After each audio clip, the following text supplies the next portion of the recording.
Good evening, everyone. Welcome to another live stream at Canadian Starships. Are you here? I don't know if you're here. Hopefully you're here. But if you're here, let me know in the comments section. Let me know that you can see me and hear me. Those are the first orders of business every stream. Can you see me? Can you hear me?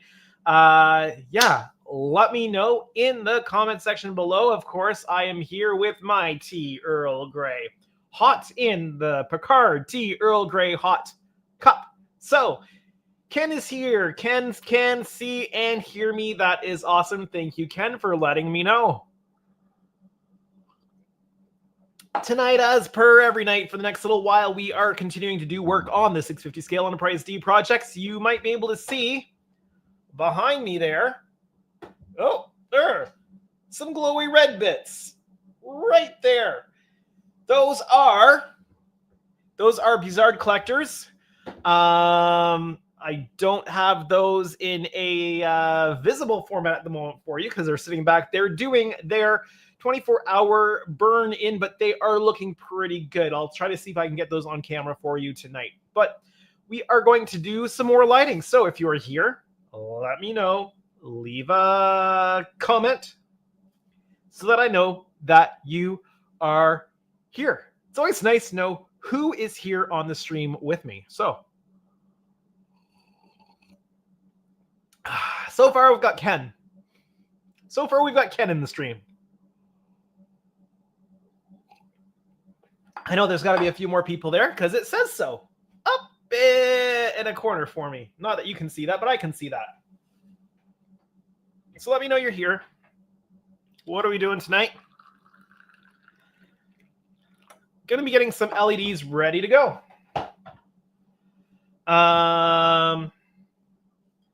More Ken in the chat. Awesome. Anyone else? Oh, we got 2 people here now. It looks like slow start to the stream tonight, but that is okay. Let's, I wonder if I can. I don't know if I'm going to be able to get this any closer here. But no, I'm not going to be able to move that right now, but they're looking pretty good. Let's see if I can get a picture up on screen of what they look like currently. That's one way that we could do it. Just getting a picture up on screen. There. That's what they're looking like right now, sitting behind me. And the nice thing is they are really nicely diffused. They can be any color you want them to be. Bit of interesting way that the light is choosing to show there on camera. But yeah, they are looking pretty cool. So they are sitting back there, getting their 24-hour burn in. It was an interesting process I had to do on those things. I had to, well, not the lights themselves, but for the Buzzards to get them to look properly diffused. There are coats of the glass frost on the outside. There is some on the inside as well. And then it's got a light coating, just a coating of white resin on the inside, just enough to diffuse it even more. So that's what's going on in that. And I think that they've turned out pretty well. So I'm looking forward to that. There's also no. 9 LEDs on LED strip in each of those Buzzards back there, which is kind of cool. Might be overkill. You might never need all of them, but it allows you to be able to have the options for some pretty cool effects with the Buzzard collectors, I think. So that's where we are at tonight. That was my day's work today, getting those done. That was my day's work today. Getting those Buzzards, getting the clear pieces to look right in person. Took a few iterations of trial and error just to get them to go the way that I wanted them. But I am really happy with the way that those turned out. So, yeah. All right. Slow start to the evening, but that is okay. I did. Let's see. I did.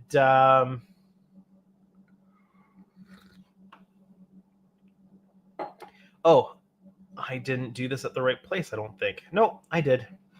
I left all of the comments in the various places to let people know that I was streaming. So hopefully people are going to start coming around. Thanks, Ken. Yeah, that was definitely the day's work today. So yeah. All right. I am going to grab, I think, the neck.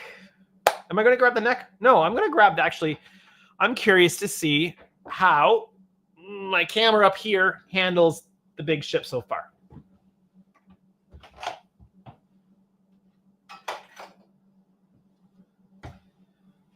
So let's grab it.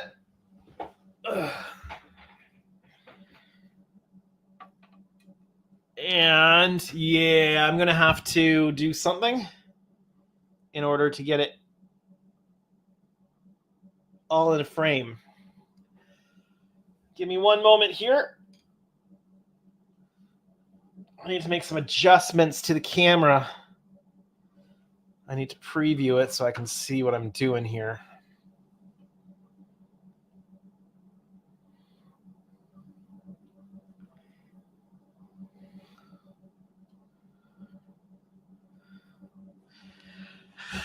This might be the best I can do. Let me show you what I got going on here. Here's the ship. It's getting a little bit unwieldy for live streams, so I'm gonna have to figure something out because it's gonna get difficult to show anything on here on live streams. That's not what I wanted to do. I wanted to do that. There we go. So quick update where we are at. The LED strips for the chiller grill effect are installed. Let me move it this way a little bit. There we go. So both sides, they're wired up to the data channel. Data channel is coming up the post here. It's the green wire. It's going up into this pylon first, the starboard pylon. It's going into the strip for the chiller grills, and it's going to go into the buzzards. It's going to come back out through the buzzards and go back down this green wire, which will go across to the other pylon, to the other nacelle, and then do the same thing over there, and then come back down and then go to the rest of the ship. So what can I... Oh, I've got the Omni thingamajiggy still on here. Let me get that off of there. All right, Omni thingamajiggy's off. So 5 of you here. Who is here? Let me know. I'd love to know who I am talking to tonight. Who's here joining me tonight?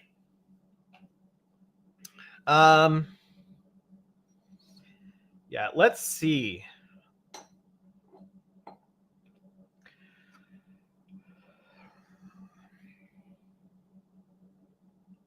So this is going to be hooked up. I haven't hooked up any power yet, which I will need to do. I also have to think about the fact that the flashers from the top half of the warp nacelle are going to need to be connected with the lower half, and that's something I just have to keep in mind. There's going to be a little bit of wire management with that, but that is okay. There we go. All right. So we're going to continue getting some of this work done. I'm not going to hook up the power until I've got the Buzzard collector collar. Now the collar is what I'm referring to is, let me just get this over here and my thing and my arrow. This part here, the accordion section, I'm referring to that as the collar. So just as I'm talking tonight, you'll know what I'm talking about. So the the accordion portion here, that's going to be the collar, and then this is going to be the Buzzard housing and the Buzzard itself. So as I'm talking, that's what I am talking about. So I'm going to start by installing, and I'm not doing this tonight, but just to walk you through.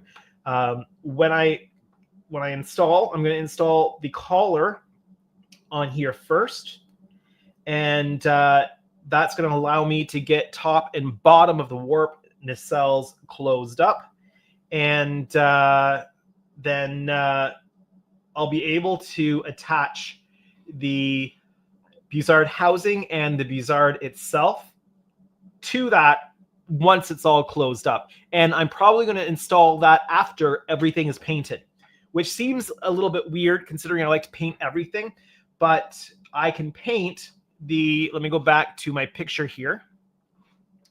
I can paint the entire Buzzard housing because none of the Aztecs have to go over this section here. That's the yellowy mustard section on the warp nacelles. All the Aztec that's up front here, I can paint these separately. So I can paint them while the clear part is not attached. And that's just going to make the whole thing look a lot cleaner and tidier. I'm not going to have to worry about masking these things off, which I don't want to do because they do have that frosted coating on them. So I'm going to, the one thing, maybe not the only thing, but at least the one thing I'm going to paint separately are the housings for the Buzzards, because I'm going to be able to attach those once everything's done. All of the lighting inside, I might have.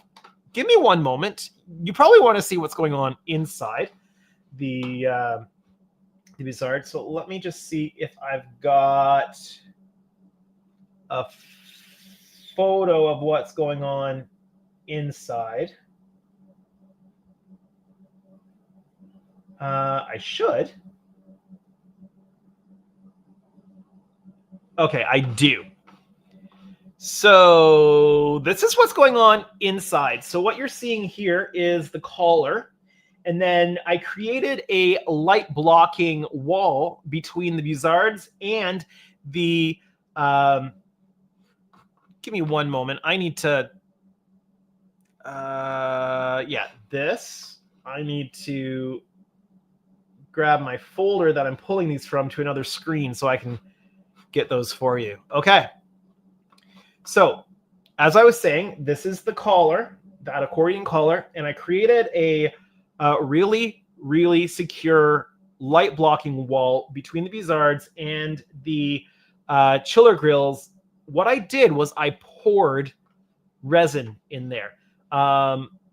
So I did this little setup. These are the collars, and these red pads here are silicone molds for my keychains. So I've used the back of them, and I taped the collars down as tightly as possible so that there's a bit of a seal. And you might be able to see there's a little drop of resin. I poured resin directly into the collar, and it's white resin. It's clear when it pours, but when it kicks off, it goes white. And that's what I used. So instead of trying to trace and cut and fit perfectly a piece of styrene, I just filled it with resin. I just created a wall with resin and did it that way. So that leads us back to this piece. So this is the resin wall, and I took a LED strip and I curved it and installed it through little holes in the wall there. So there's pins coming out the back that are going to be wired up to the wiring for this. There's 9 LEDs here. We don't need to be using all 9 at the same time. We never really need to use all 9. We can, and all 9 are back there on the test rig. They look, I've got to say, all 9 together look really, really good. But I wanted to put more in than we needed so that we could get some really cool effects going on, and we'd have enough LEDs to pull off some really cool looking effects. So that's what's inside those Bussards. And if you're late to the show, here's the Bussard. Well, this is the Bussard when the light is blue. This is the Bussard when the light is green if you want Borg invasion mode. And then, of course, there's the red version right there. So, yeah, I'm really happy with the way those turned out. So that was my day's work today in the shop. What are we going to be working on tonight? We're going to be hopefully installing some window lights down in the bottom here. And then we're going to start working on potentially the main impulse engine lighting and getting that ready, which means soldering up some more strips, getting things test fit, getting some holes drilled, and getting it all ready to do the 24-hour stress test before installing it into the model. I have to get a move on everything because Wonderfest is coming, and it is very quickly approaching. All right, let's see. Delco Rans 93 says, "Oh man, the Bussards look great so far." Well, thank you, and welcome to the stream. I'm really happy with the way they've turned out. Ken says, "Great idea." And Delco says, "I was going to ask if the LED light strips in the Bussards programmed to mimic the dual hotspots that are seen in the Bussard collectors of the 6-foot model." That's really interesting you asked that question because I just went through some of the footage from Generations. And let's see if I can pull that up because I saw something really interesting in that.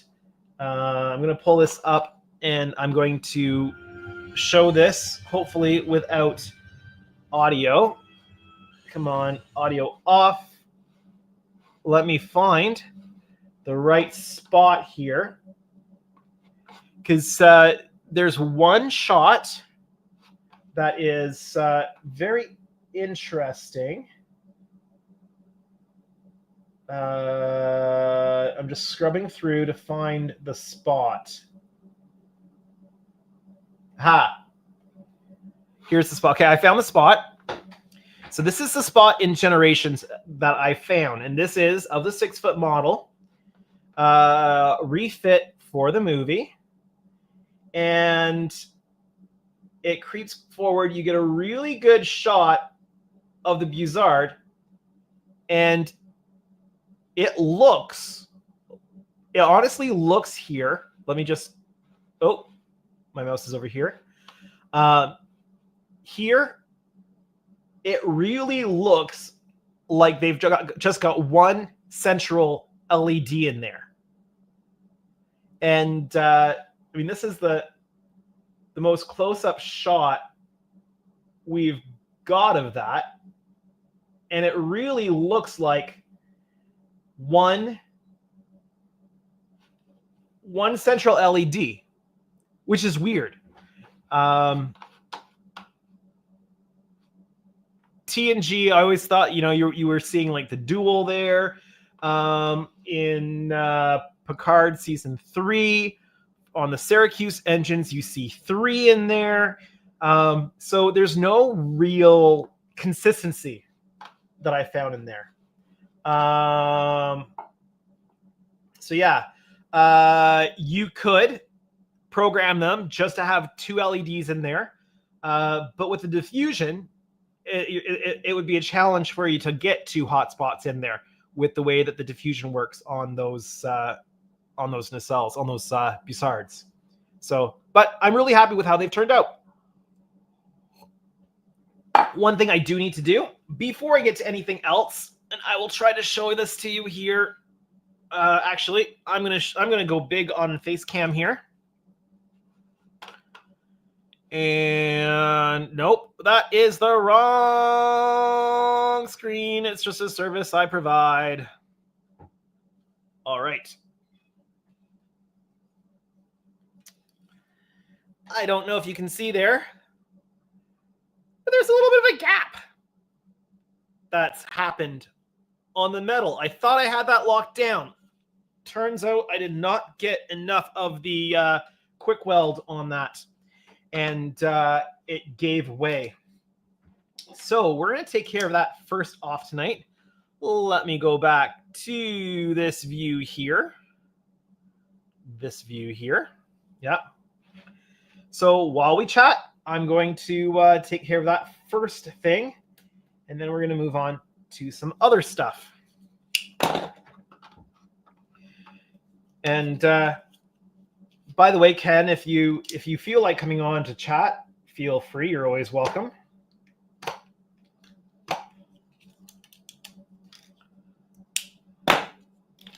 Let's see. We've got, so Delco says, yeah, in the show, the 6-foot model had the dual hot spots, but as you showed in Generations, it looks like there's one. And I noticed that in Picard season 3, where the Enterprise, or where this got it. I see what you did there.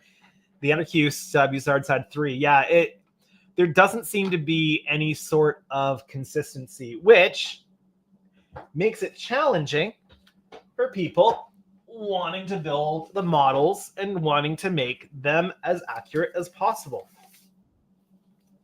Ooh, hello. Good evening. How's it going? I'm doing well, thanks. How are you? I'm doing well as well. Perfect. Thanks for stopping in. No It's nice to have somebody to talk off of, or talk against, or talk with, or whatever it is that I'm trying to say. But yeah, it's a slow night on live stream tonight. There must be something else going on in the world. Must be.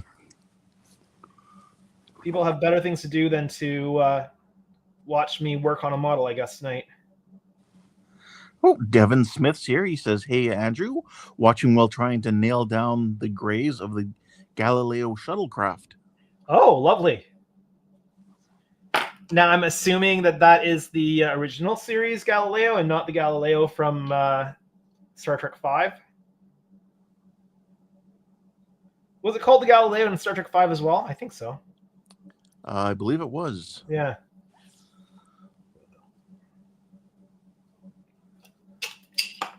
Okay. Is it the one with the internal kit? The internals? Don't mind me. I'm trying to get some quick weld back in the... It's like trying to get toothpaste back in the tube. Yeah, I'm going to have to go make more than I wanted to, I think. Just yeah, I won't run out. Oh, go ahead. Sorry. No, go ahead.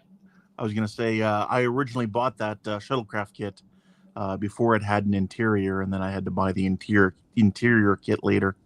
Well, at least they released the interior kit separately. Yes. So you could grab it if you wanted it and had gotten it without. But really, they should have probably just waited and released the whole thing together. Yeah, that would be nice. Yeah, Devin says, yep, doing full interior. All but the nacelles are assembled now. Proud of the minis I painted. Well, right on. Okay. They've certainly improved from what the original bridge set. I don't know if you remember that kit. Yeah. Where you got Kirk, Sulu, and Chekhov, I think. As or is it Kirk, Sulu, and Spock? Spock, I think. Yeah, I built that kit when I was a kid. Well, I'd like to. I've got it in my stash again. I remember doing it when I was a kid. But I was kind of hoping somebody might, like Green Strawberry or someone, will come up with a little bit of aftermarket for it, like a little bit of resin, maybe fix the door look. Yeah, sort of thing. Chairs. I seem to remember it's a bit of a rough kit. Yes. Devin says Polar Lights didn't think the kit would be popular, so before they committed to the parts, it moved on me. The parts count that Gary Kerr made, they released an experimental run of the exterior. Okay. So I bought the experimental run. to see if it was popular enough. Yeah. Dilko says, I think the 4-foot model had one hotspot as well. That may be why the prop masters for Generations redid the lighting in the nacelles for the film as part of the model overhaul. Maybe. Now, Wayne over at Motion Picture Miniatures is our resident expert on everything 4-foot studio model. He's even got molds from the actual 4-foot studio model that he's made a replica from. Oh, that's nice. And it's in a science fiction museum in England somewhere. It was done as a commission for the museum. I am looking for my small clamps. My small pressure clamps, and I can't find them. And I put the stuff on before I knew where my small clamps were. So I'm going to have to use a large clamp to start with to get it clamped down. Trey Chester is here. He says, greetings, everyone. What? You're not done yet? Yeah. Phil and Uncle Lou might be done, but I am not. Devin says, I need to set up a chat with Wayne to nail the differences. I'll be doing a dual build in the future. One is TNG and the other is Generations. Okay. Of which kit? Good question. I'm Captain asking. Charlemagne says, hi, guys. How are you? Just got off Star Trek Online. Loving the Shangri-La. How are all of you doing tonight? Doing all right. Devin says the 1400. So you're doing 2 of the 1400. So one like the TV show and one like Generations. Got it. I am just looking around my studio here. Because, found them. I've got 3 desks. I've got the live stream computer desk. I've got another one that's just collecting stuff right now, and I've got my workbench behind me. So it's just a matter of where something is at any one given time. The smaller clamp's just more manageable for this section, and it's not going to impede my work on other sections. In fact, I can run 2 of them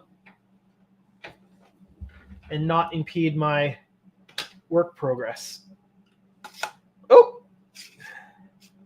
Someone needs to patent a hand-shaped clamp. You can shape it any shape your hand goes and clamp things. Yeah. That would be lovely, especially for the weird shapes. Yes. Federation Starship hulls. All right. So that is job 1 for tonight done. This is re-epoxied and clamped down, and hopefully I'm not going to have to worry about that again. I think I just didn't get enough in there, and it may not have been fully cured when I released it. So a combination of not quite fully cured and not enough epoxy in there, it kind of just gave way. So we want to make sure that is locked down tight. All right, let me grab some LEDs that need to also be installed that were being tested.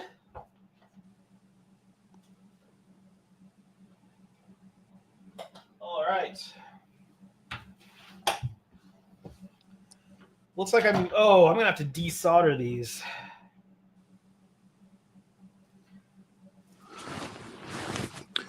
Actually. Soldered together or? So I had, for testing, I'd soldered these jumper wires on. Oh, okay. Because instead of taking the factory-made wires off to put my own on, I just left the factory ones on. But because they're like braided strand or multi-strand, they don't go into the bread box very easily. So I just quickly soldered them to some jumper wires for testing. But I'm just going to cut those off wire cutters right here. I'll just snip them off. And I can take these gloves off now. And I will just re-strip back the wiring because I'll be soldering them up to other wires in here. But I can get the LEDs installed into place now and then just wire them up after. So what are you up to tonight, Ken? Not too much. I was trying to suss out some parts for my Reliant build. Yeah. Because I'm gonna switch from using a Tenna controls board to an Arduino. Oh, making the jump. Yeah, I figure I'm just learning lighting, so probably doesn't hurt to learn, where the new lighting's, is going. Yeah. The nice thing is you can use the addressable LEDs, and then you can essentially make them do anything you want them to do, and be any color you want them to be, and you can have the same lights but different scenes, right? Right. So you could put the ship into red alert. You're doing the Reliance, so what you could do is have white lights under the planetary sensor, but then you could switch it to con mode and have the red lights. Yes, yeah, exactly. Because otherwise with the Tenna controls board, I'd be stuck with one or the other. Pick a color, and I'd go with the red. Yeah. Because eventually I would want to do a 357 refit as well. Yeah. But I got to figure out some way to better hold in those pylons. It's been a while since I built the 357 refit, and I just seem to remember the pylons being a massive nightmare. I mean, when I built it, I didn't really know what I was doing at that point, but they were a huge problem. Did you activate that, or did I activate that? No, I just activated. I was just waiting for you to stop talking. I'm stopping talking.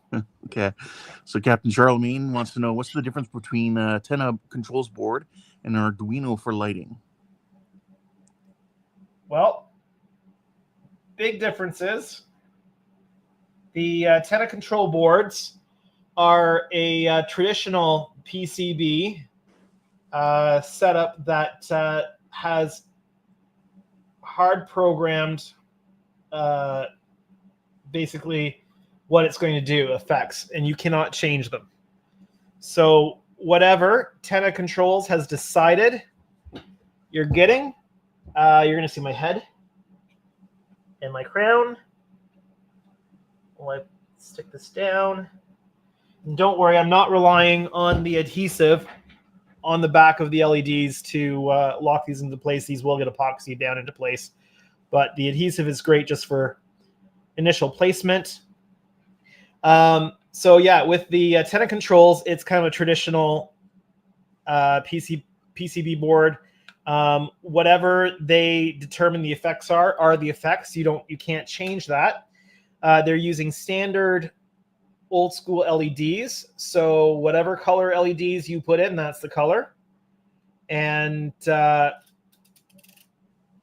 yeah, with an Arduino, you have a lot more flexibility because one, you can use color changing addressable LEDs, which is what I'm using all throughout this ship.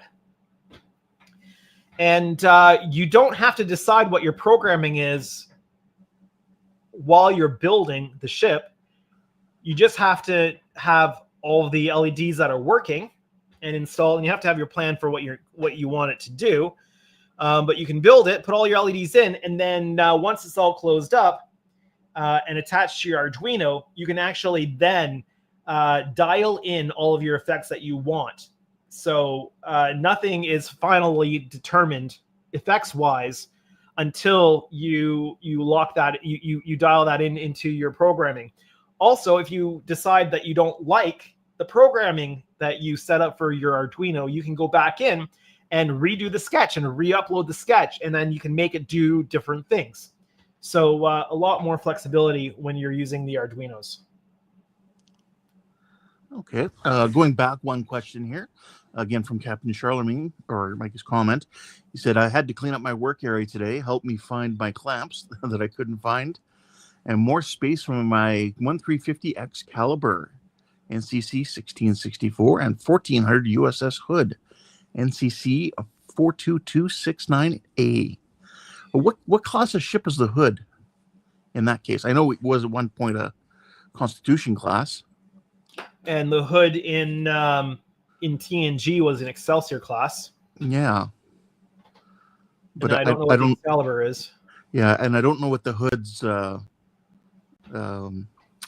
number would have been as an Excelsior, so I'm not too sure. Because I think the hood was Riker's ship for the Enterprise D. Okay. And Devin says, I learned to manually code addressable RGB for Galileo. I'm being inspired by the restored exterior set where the impulse engines are blue and purple and the Bassards are rainbow.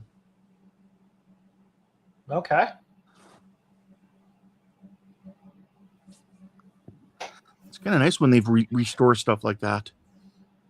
Yeah. So, just so you guys know what's going on here.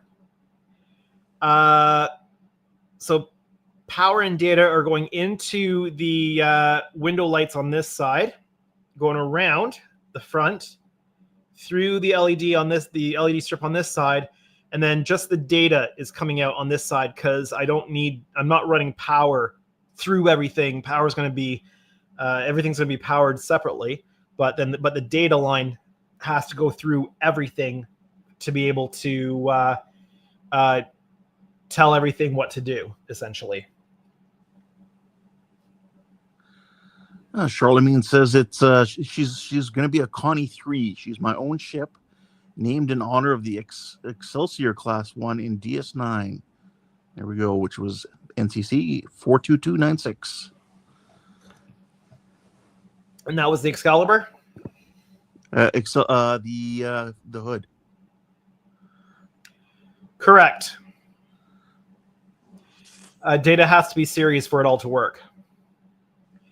And which also means that I have to test before I put the top of the secondary hull on. I'm going to have to get the lighting system set up and get some initial programming into it so that I can make sure that the data chain works fine, that there's no issues with the way I've connected everything. Because then once I close that up, I won't have access to that anymore. So that I will have to do. All right. I am going to go get my solder station, bring it over to the live stream desk, because I'm going to have to start hooking some stuff up. So talk amongst yourselves for one moment. Actually, you know what I'm going to do? What's that? I'm going to wonder where my phone went. Were you gonna I don't know where my phone went. Give me one moment. I'll have to find that, because if I find that... Oh, sorry, I'm here. If I can find that, I can actually give you a live look at those Buzzards. So be right back. One moment, please.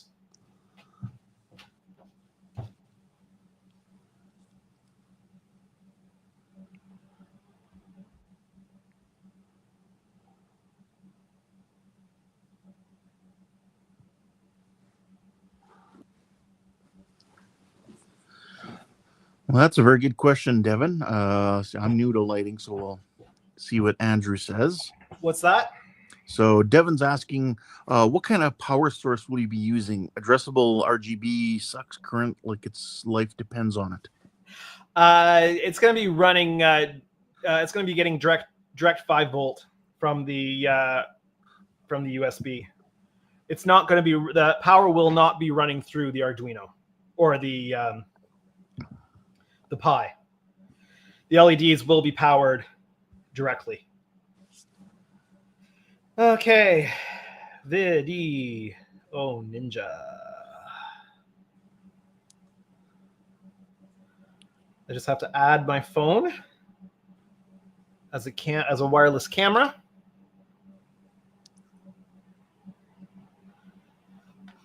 And I'm not sure if it's still on here from last night. Nope, I'm gonna have to re-add it. We'll just have to add.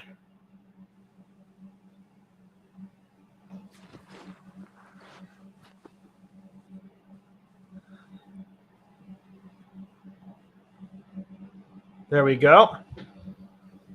We've got it added here.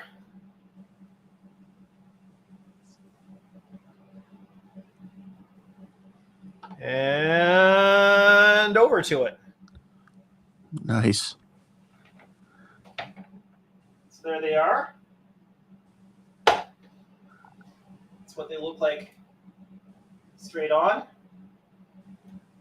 think the one might need a little bit more diffusion. Yeah, the one on the right. Yeah, it looks perfect in person, but it's some hot spots there showing up on cam. But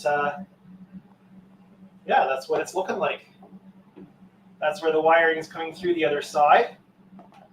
So that's power and data going in right now.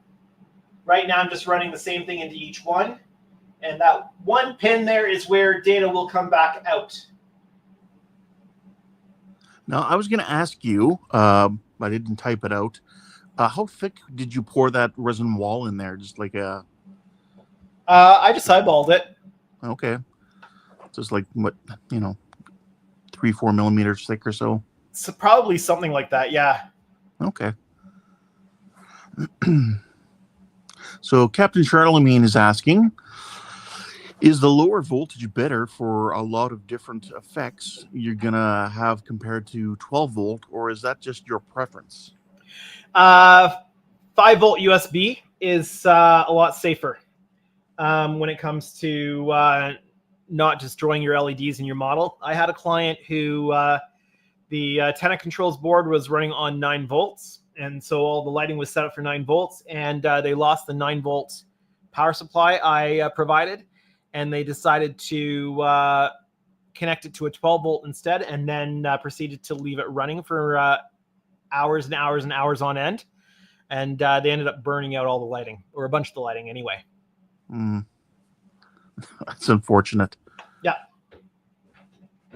So it's pretty much a safety thing now for me to run everything on the 5-volt USB, because if your source is USB, you can't mess it up, because you're not going to accidentally run the wrong voltage through it. So it's a bit of a protection thing. Also, the Arduinos and the Pis run 5 volts. So yeah, so they run 5-volt USB. So it all works together there. Yeah, less opportunity to fry the components, which is good. All right. As I was saying, we just lost a bunch of viewers. We're down to 3. Yeah. Oh. I think we're down to 3 people. I see that. That's too bad. We're down to 1. What? Everybody left. I'm just gonna double check to make sure nothing's happened. To just open up news or something. No, just making sure YouTube's okay. No, it says excellent connection. Yeah, that's weird. Okay. Oh, we got Captain Charlemagne says, really? How? And Devin Smith says, hi, everything was okay. Okay, so YouTube's just misreporting the number of viewers we have because clearly we have more than one viewer. Okay. I'm like, did I say something wrong or do something? Did I offend everybody? Didn't think I back up did. to 3 again. Oh. YouTube, the YouTube API must be having some issues tonight or something. All right, let me hook up my my solder station and I'll be right back.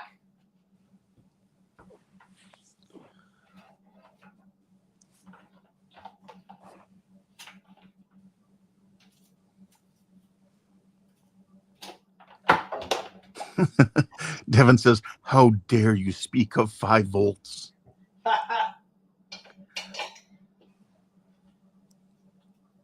I didn't realize voltage was so controversial. Yeah, so controversial that everybody left. All right.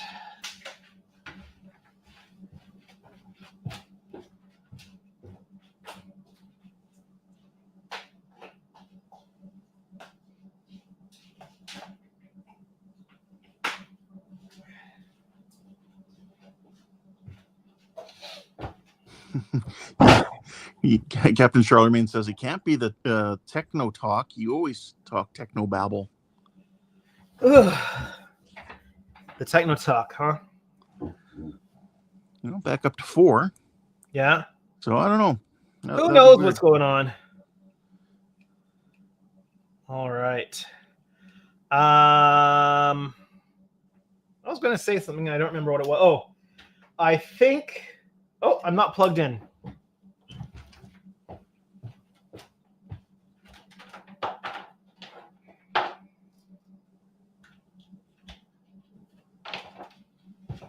I should have power to the solder station now. Yes, I do. Good. All right. I want to say, Andrew, with this camera angle, those nacelles, when they're pointed left to right, they do look like they're nice and parallel. Yeah. I think maybe when it was they're facing up and down. Yeah, I think that way is when it looks. That was so weird last week. Yeah, but you can definitely tell how the nacelles are tapered, and I think that's what's doing it. Yeah. Likely.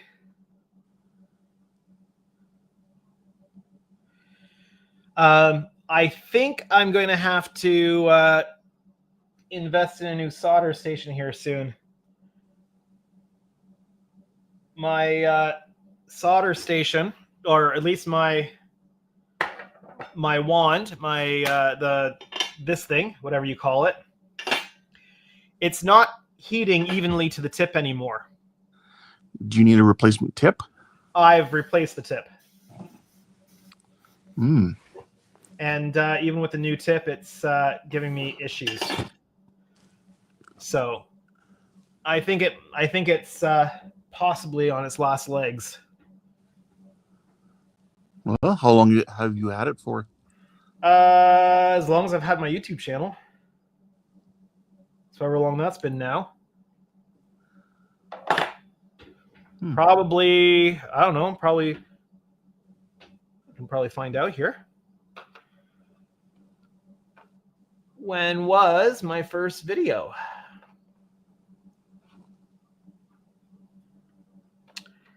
If I go to content and videos,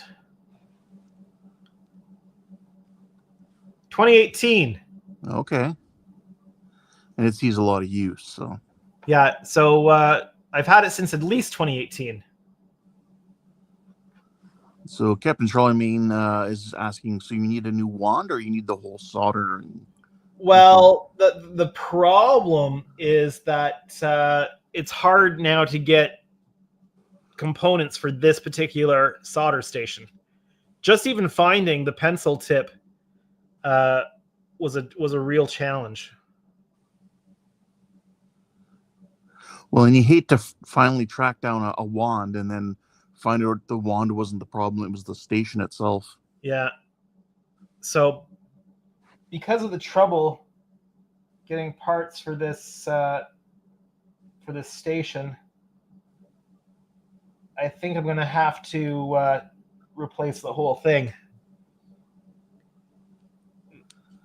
Maybe Well- go with something a little bit because also I wasn't necessarily investing in brand name stuff back then, right? So this one's called a Track Power.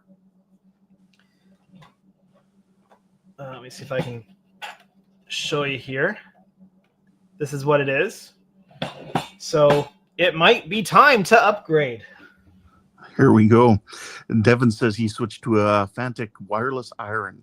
He says it's not great for large contacts / big pieces of metal, but I adore it for most scale model and lighting applications. Yeah.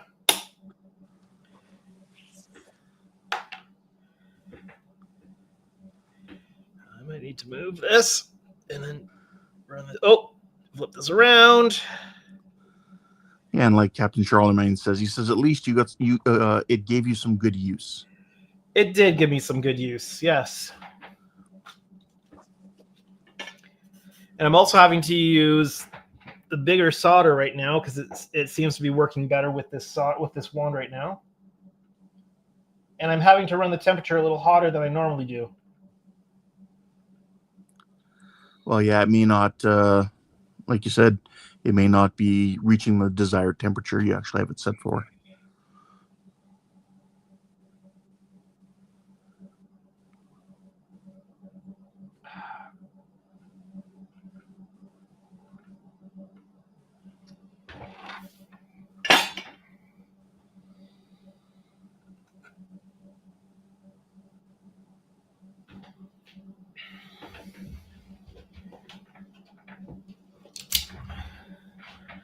I didn't strip back enough of the coating. And so my solder iron started melting the coating.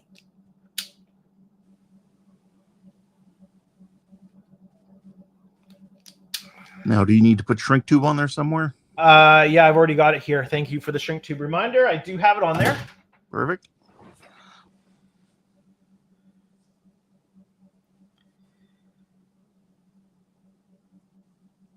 Ooh, that was tough. I'm not sure where the... Oh, there it is.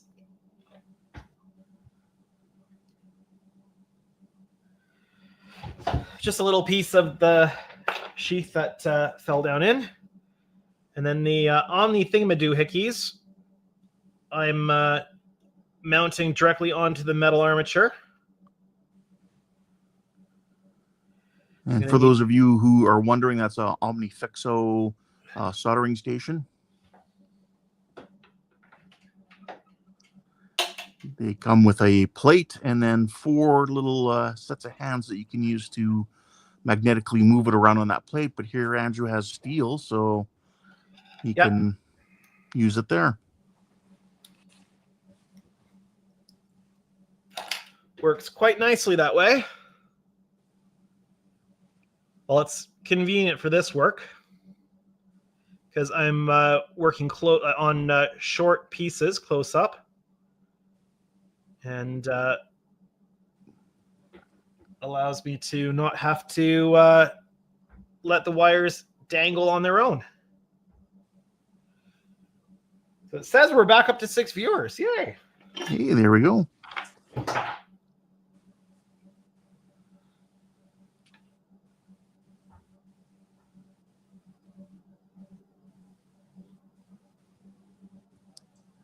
There we go. Captain Charlemagne says, question for you, sir. When making homemade support armature for the 1537 and above, what best thickness and size for supporting the model? Sorry, that was for the 537? And above. And above. So something the 537 size, I'd probably go with the steel, with the brass tube, like the square brass tube. That's probably more than enough for those type of models if you want to put an armature inside. For the 537 refit, I would certainly put something in the nacelles. I mean, in the pylons, and you could probably get away nicely with some flat brass strips on that.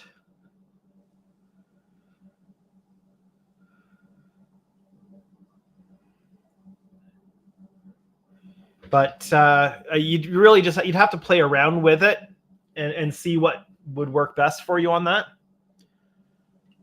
All right, let's get that.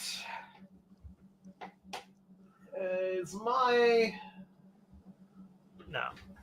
I will shrink this stuff once I've got this all on, because I think I'm going to have to move it over to use my hot air gun. Yeah. And Devin says, usually anything inside is better than nothing as long as it fits. Yep. Quite true. Quite true. Okay.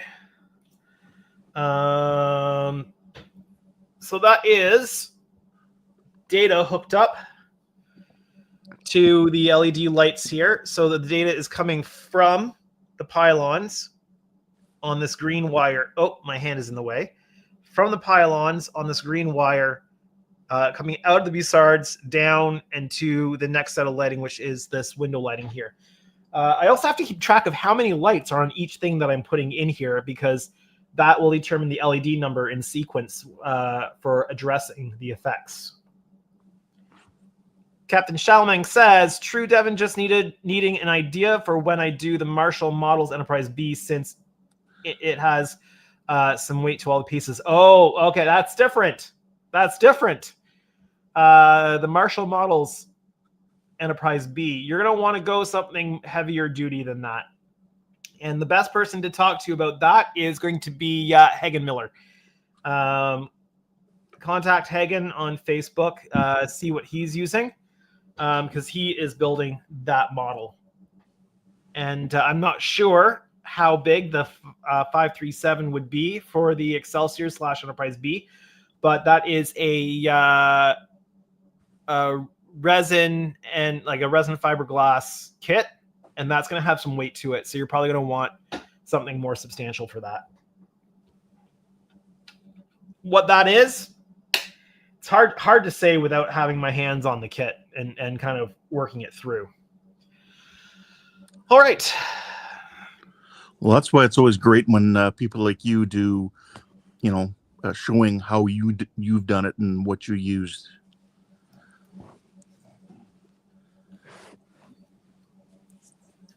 All right. I'm going to work on power for these LEDs up here. And all we need on these is to join up the two sets of LEDs to the one set of power coming up the pylons. There are flasher lights in here, but the flashers will have their own set of power because they're being controlled. The flashers are going to be 0402 SMDs, and the ones on the bottom pylons, bottom, the cells are already installed, and they, being dumb LEDs, meaning that they are not addressable, we're going to simulate, we're going to fake them being addressable LEDs. And so I've got an expansion board that's essentially going to, the board is going to act like the addressable component, and then it's going to drive those 0402 SMDs based on what information the board is getting.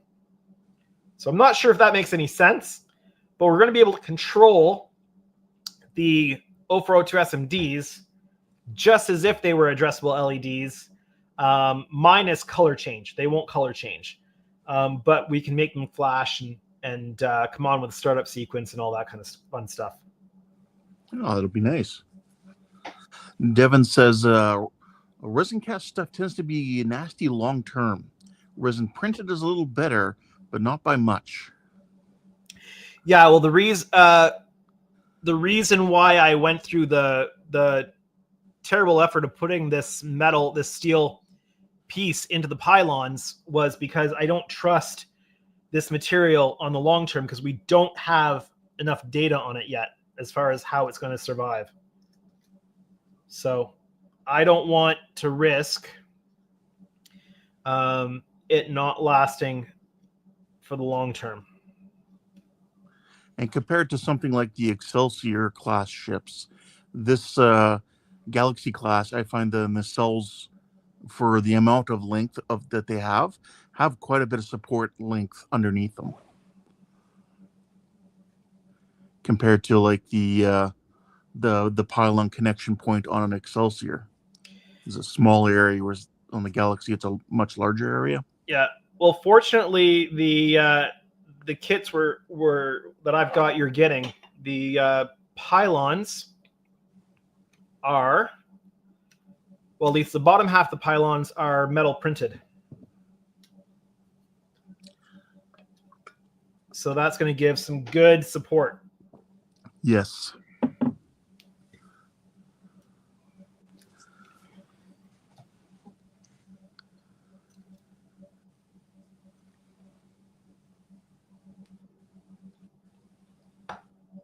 Okay, some red wire.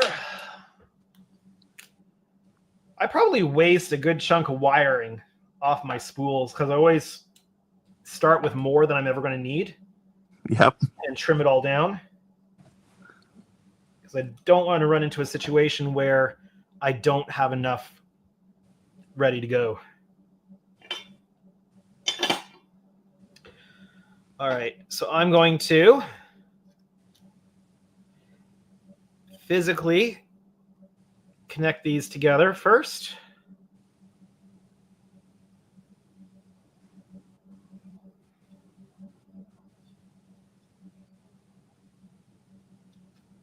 Oh, that did not work. And you probably can't see what I'm doing here. I'm going to just move this a little bit further up here so you can see what I'm working on. Devin says, I've cut the wrong length of wire too many times. It's too many times to not cut away more than I needed. Yeah. Yeah, it's easier to cut off extra than it is to add. Because this piece here, I need it to go from here to where the bizards are. And obviously, I've left way too much. But that's so that I have more than I need for later. I think Alex here. Good evening, Alec. How's it going, Alec? Must have just gotten home from work. Or at least that's going to be my guess. Captain Charlemagne wants to know, do you have any models you are hoping to bring to Wonderfest, or do you not have a booth for this year, since I think you mentioned having one last year? Yeah, so I had a booth last year, and it served its purpose last year. I don't think I need to do the same thing again this year. So I didn't get a booth. The only model that will hopefully be complete is this one. So this one of the Enterprise Ds is the only model I will be bringing, and it is not going in the contest room. It is not going into the contest. It will be hosted at the inner lighting booth. It's the inner lighting system that's going into this one, and Andy over at Inner Lighting has graciously offered to host the model, and which is good for me because I get a safe place that's going to host the model, and it's good for Andy because it's going to show off what his lighting system can do. So I think it's a win-win. Or at least I hope it's a win-win. Alex says he's sadly stuck at work for 3 more hours, and this is Ken, Alec.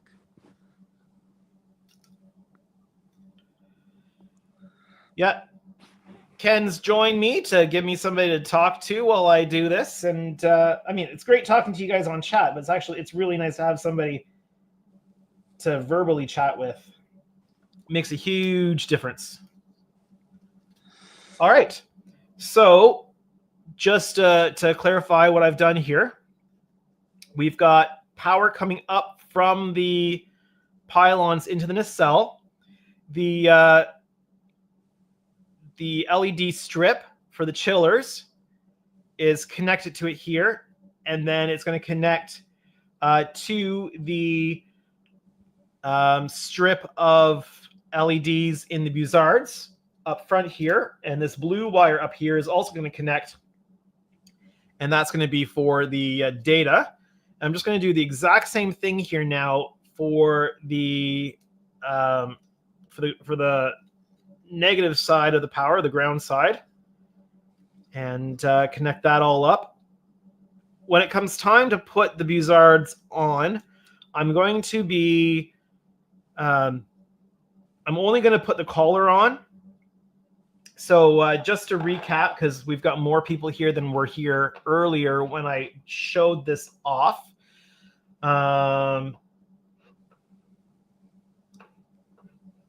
One moment, please. One moment, please. Captain Charlemagne says that's a safe place with no one touching it. Yeah. It'd be nice to have it sitting somewhere where there's, always someone there. Yeah. And then Alec is asking, do you know if Inner Lighting has a system I can use for my 350 NX01? So it's all the same system, Alec. You decide how it's going to light your ship. Essentially what Andy has done is he has the way I describe it is it's like a web builder website. So if you've got something like Wix or Elementor or any of those like do-it-yourself website builder tools where you choose a template, you drag and drop your stuff in, you choose things from a menu. There's like a graphic user interface that you go into to make your website. Well, he's done essentially the same thing for programming all the lighting through a Raspberry Pi. So there is a online user interface that you use that connects with your Raspberry Pi through Wi-Fi. And it's all there. You choose the type of effects, you choose your timings, you choose which LEDs you want to be assigned to, and you decide what the lighting is going to be on your ship. So this exact same product works on every model. So there's no ship-specific lighting board because you get to decide what effects it does. So it's really cool that way. So yes, you can definitely use it for a 350 NX01 or any other Federation model or non-Federation model, Star Wars model, whatever you want to do. It's really a cool way of doing it. So just to refresh everybody here. So these are the Buzzards. And let me just zoom in a little bit here. So they're currently testing behind me, doing their 24-hour burn-in, but this is a still picture I took earlier. And so this section back here that's got these ridges, I call it like the accordion section. I'm referring to that as the collar. The collar, thank you. And then this area here that's in black, I'm referring to that as the Buzzard housing. And then the clear part up front that's glowing red, that's what I'm referring to as the Buzzard. So trying to remember what I was saying. Oh, yes. So when I go to install these things, the collar is still separate from the housing, and the housing is still separate from the Buzzard. And what I'm going to do is I'm going to install the collar onto the nacelles. Actually, here's a picture of the parts separate here. And this part is going to be attached to the nacelle while I'm putting it all together. And if I take a look at this picture here for you, this is the resin wall that I made. before doing anything else. All I've done here is I've light blocked it and put some white on it. And I should have... There's this one here. Yeah. So this is what the LED lighting situation inside looks like. So this is a bit of a sub-assembly with the resin wall, the LEDs. That's going to be all attached. And then that's all that's going to be attached until very close to the end. I'm going to paint the... Let me go back to this one here. I'm going to paint the housing separate, without the Bizard in and without it being attached to the collar. So that is going to allow me to not even have to worry about masking off the Bizard. So that's going to give me some really clean paint lines in here to keep everything separate until the end. And then once that's in and the Bizard is permanently secured inside the housing, I can then attach that at the end to the collar. And I put this comment up here because it's pertinent to this photograph here. Captain Charlemagne, where the color on the left one looks like it has a light leak. Is that from something else? Are you talking about this here or this here? Like, either way, there is a little bit of light coming through this seam right now. That won't be there when it's assembled because the collar is going to be primed on the outside as well. And then it's going to get its paint and everything like that. So you will not see any light leak there. That's just shining through between the where the resin wall is out to the resin on the outside here. And this one is getting a little bit of glow off of the other one, that because they're sitting pretty close to each other here. So it's getting some glow off of this one. But the light leak that you see there, the very edge of the collar doesn't have any light blocking right now because it's got the resin wall on the inside. So light is leaking through the resin wall and through the resin of the kit there. That's why you're not getting any light leak back here on this one. This is mostly just glow off of this Bizard. There will be the same little band of light leak here at the moment, but that'll be taken care of once it's installed and the collar is actually properly primed and painted and everything. There's no primer on the outside of this right now. And on the inside curves of the housing there, towards the front of the Bizard, is that just chip paint? That right there, the white? Yeah.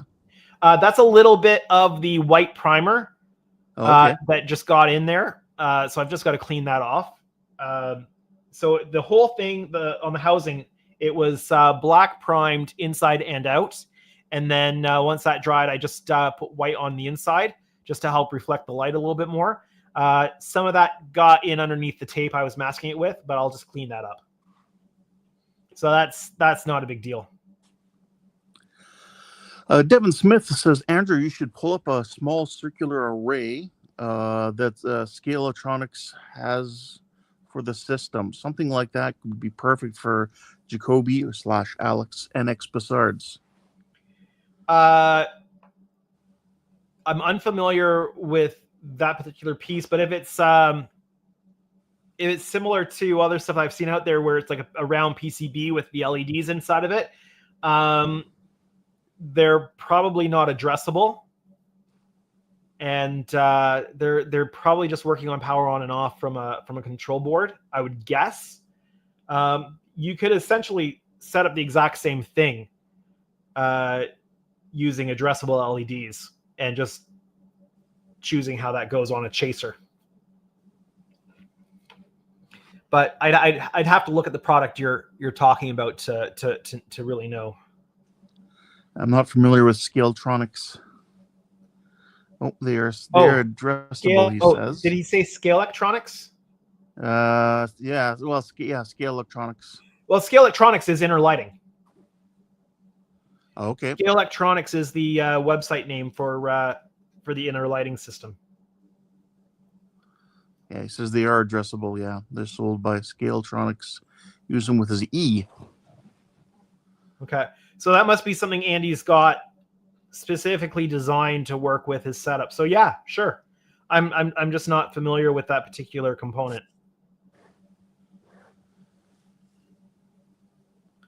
All right, let's chop these off. Same process. Oh, I'm on the wrong screen. Sorry.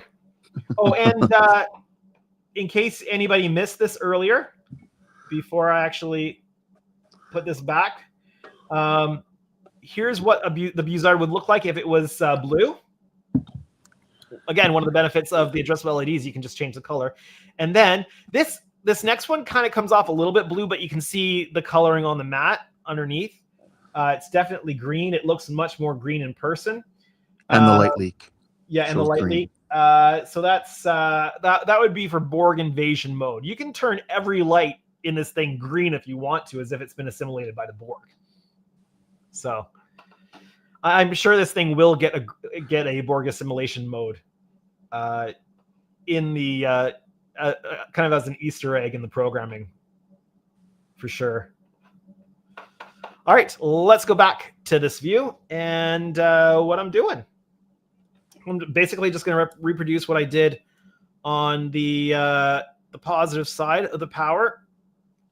I have not found, and maybe you guys know better than I do, but I have not found wire strippers that work well on the 30 gauge wiring.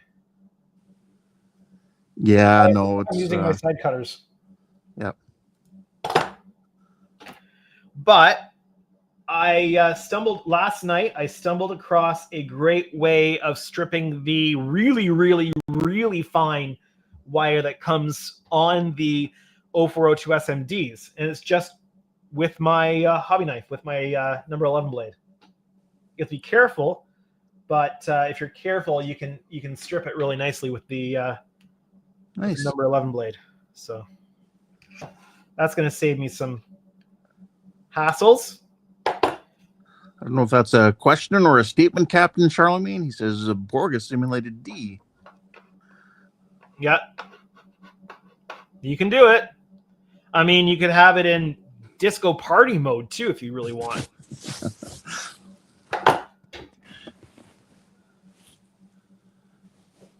Actually, you could get a resin print of the Discovery, if there's one out there, and you could hook the sliding system up to it, and you could actually reproduce the disco party that they had in season 1 in the Windows, if you wanted to.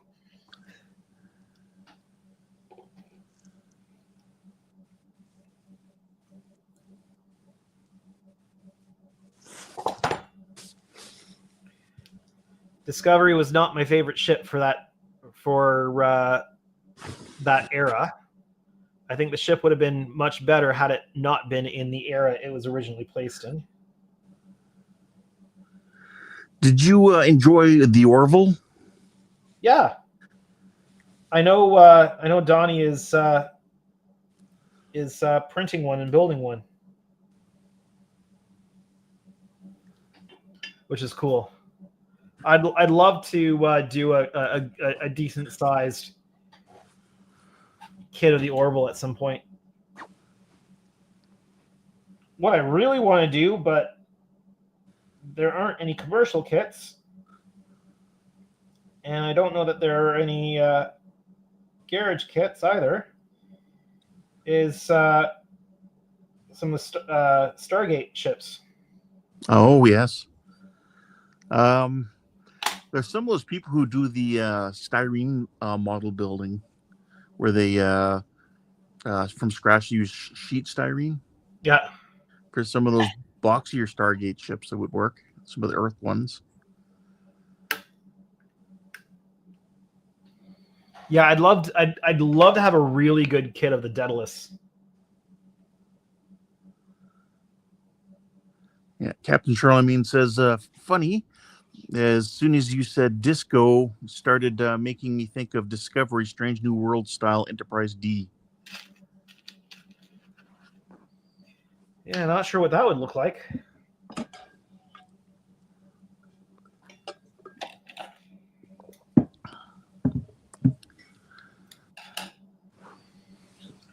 I'm not a big fan of the visual reboot stuff.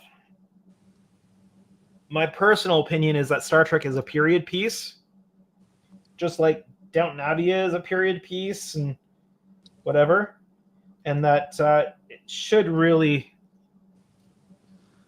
be done just as a period piece. So, just my opinion. All right. So the blue and the white I've got here, I don't know if you can tell that these are blue and white, but they are blue and white. And they are the flasher circuit. So there's separate positive, negative coming up for the flasher circuit that's going to be controlled by the expansion board that mimics being able to control it similar to a addressable LED. Obviously, you can't change the colors and stuff like that, but you can control it. On, off, flashing, dimming, all that kind of stuff. So, Captain Charlemagne says, my favorite part of Discovery was seeing the 32nd century Constitution / Kirk class. Other than that, the only thing I liked was the battle where Discovery fought together with the Enterprise NCC 1701. Mm-hmm.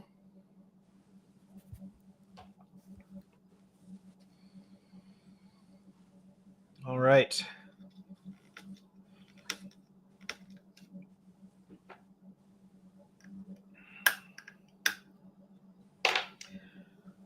I got a little bit of solder on there. I'm going to want to remove it.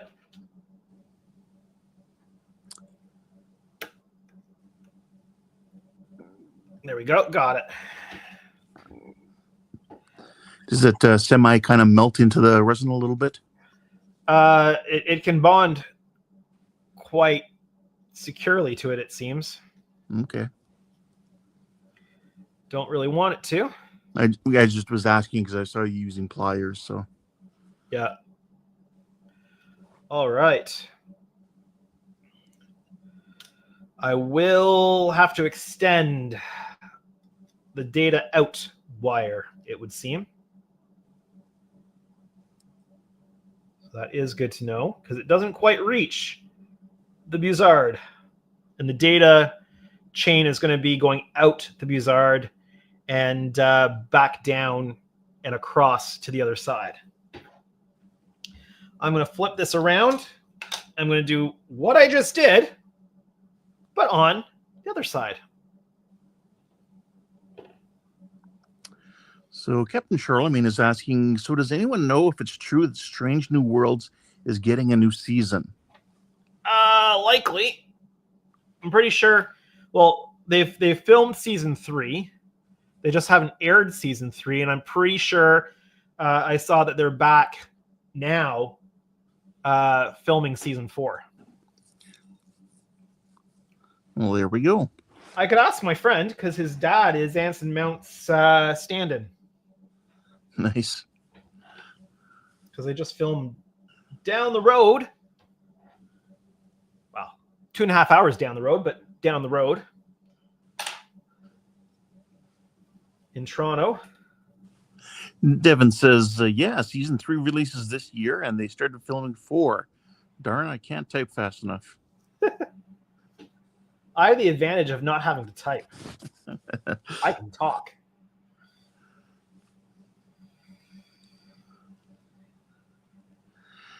Oh, yeah, Captain Charlemagne says, talking about Small World. You know.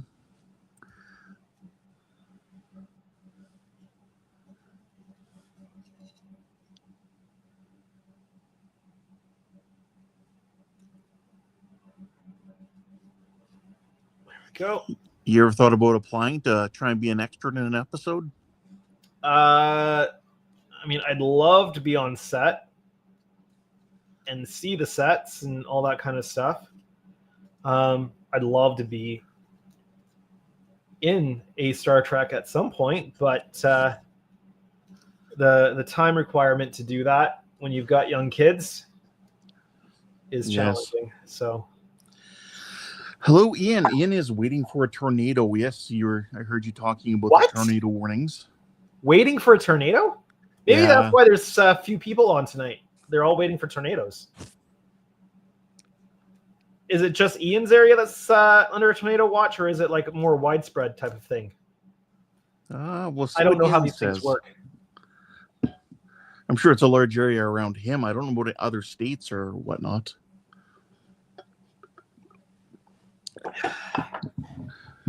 One of the things about living in Ontario, sure, we get snow. Sometimes we get a lot of snow. Sometimes we get freezing rain.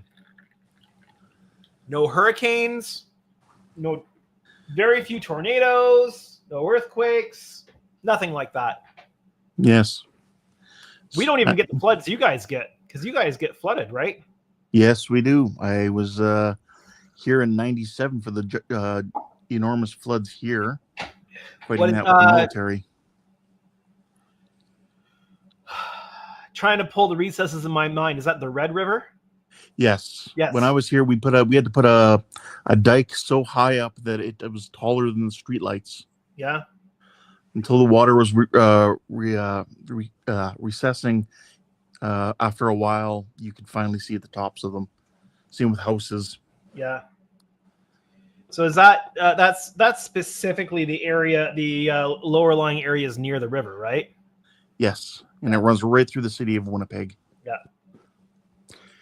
Ian says, he's the warnings are for an EF2 in the Metro Atlanta area. And he says tornadoes are very rare there in Atlanta. Yeah. Captain Charlemagne said, I heard about the severe weather was covering a decent amount of an area. Oh, wow. Well, when we were in Sarasota, there was still, they've cleaned up an awful lot of stuff from the hurricanes, but you could definitely tell that they'd had issues, like tons of like store signs and stuff were all still destroyed that hadn't been fixed yet, and a lot of palm trees were missing their tops, so it was just like this really thin stick sticking out of the ground. Yes, you could definitely tell that something had happened. There's a restaurant in Siesta Key Village that we always go to when we're there, and they'd only just reopened. Apparently, they had like 4 feet of water inside the whole restaurant. They had to gut it and completely redo it. So they had only just recently reopened when we were there. Devin's recounting a bit of a story here. He says, I remember reading a post by someone who worked on or around DS9. They were running around trying to find someone and found themselves in ops and continue below. They recount for a solid second that they were truly on the station in the future before being snapped back to reality. I would love to experience something like that. Well, certainly if the set is that detailed. Well, those were some really nice sets that they had back then. Like, they definitely improved the quality of the sets from TNG to DS9 and from DS9 to Voyager. Well, they also improved the TNG sets during the course of the show. Yes, they did. But I really would have loved to have been able to get on set for TNG. Or I wish I could like step back in time and visit the set, because there's a few things I'd like to see. Yes. Because all of the tours that they get, like all of the tours of sets, are always the stuff you already see on camera. I want to see behind the sets. I want to see how they filmed a few different things where it seemed like they shouldn't have been able to fit cameras in. Because I was curious what was wild. would have loved to have walked down the hallway towards the conference room and offset that way, or to the left there off the bridge to where the head's supposed to be. Would have loved to have just peeked my head in around Picard's little side area that never get to see, or the exit out of Geordi's workroom in engineering. Just some things I'd love to see behind some of the sets, or see above what's going on above the warp core, or Yes, yeah. see how that warp core worked, because that was pretty intricate. Captain Charlemagne says some places here in Florida was not yet recovered from Ian. The last two did not help them at all. Yeah. And Alex is hoping for a second break. His feet are getting exhausted. Ian says the D is looking really good, Andrew. Thank you. Did you see the Bizards, Ian? Beautiful looking. Devin says, built to last for almost 200 episodes, 26 episodes per season, 7 seasons. Yeah. No, he did not see the Bizards. All right, give me a moment.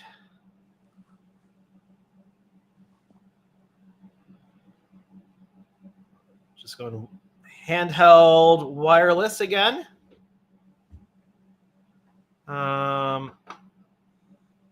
I am going to test drive some new streaming software. Not different from StreamYard, but like what I do the back end stuff in on locally here. I'm going to test drive some new stuff. I think there's a new one I want to try. There we go.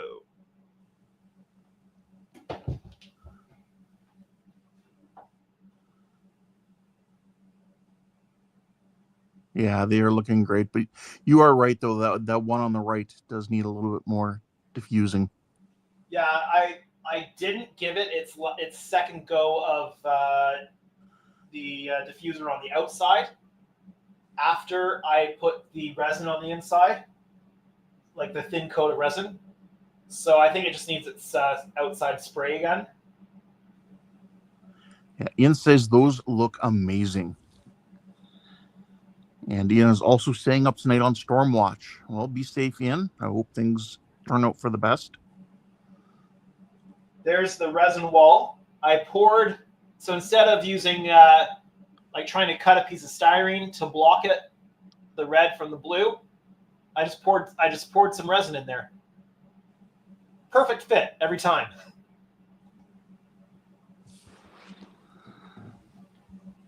So yeah, really happy with how those turned out.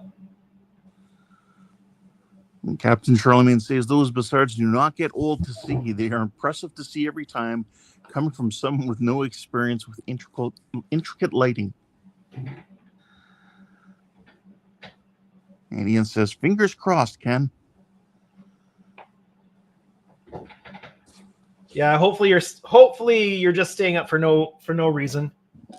But definitely worth staying up to make sure everything is good and safe and everybody is safe. You definitely don't want to play around with that.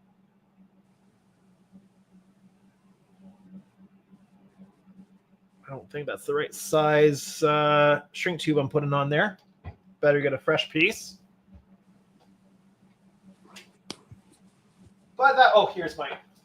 I was about to say that means I have to find my tub of shrink tube. It's all falling out on me.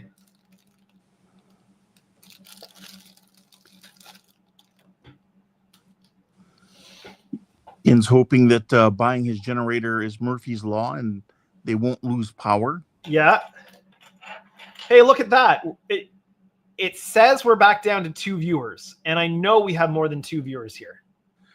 Yeah. So I think there's something weird going on with the with YouTube's API tonight.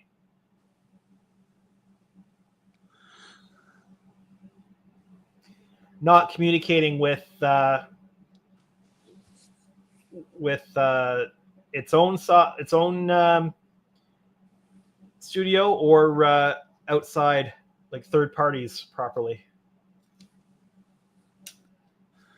Yep. Captain Charlemagne agrees it never hurts having, just in case, to Pitstain or Ian.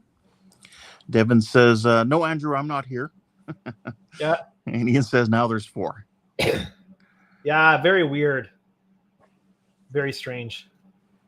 Hey, maybe tornadoes are interfering with YouTube tonight. Who knows? Never know. Alec is wishing Ian luck, hoping he didn't jinx himself. Yeah, Buck. I don't know if you heard, Andrew. Buck is currently without power. I think until tomorrow night, about 11. I think he said. Oh, really? Yeah, he had a huge hailstorm, a lot of damage to the siding on his house. Ooh. Like a lot of holes punched in his siding. Didn't break any windows though, luckily. Car's okay? I didn't see anything mentioned, so I don't know if he keeps his cars in the garage or what. But I know he was talking to insurance.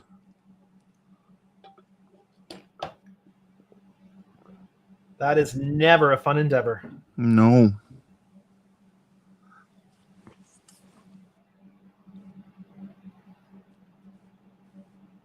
And like some of the guys were saying, in a case like that too, get your roof checked because you never know what kind of damage was done there.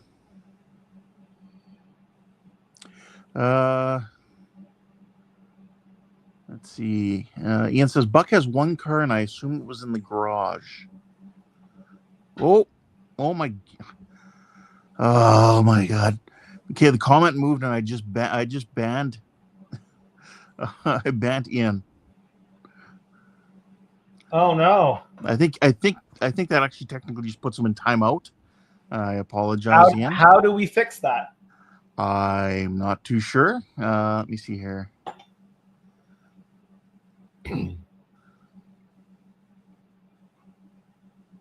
Let me go into my live studio and see. I'm not too sure, Captain Charlemagne, how big the if it was baseball size hail or not. But that was definitely some force coming down to put that many holes in all of the siding around his house.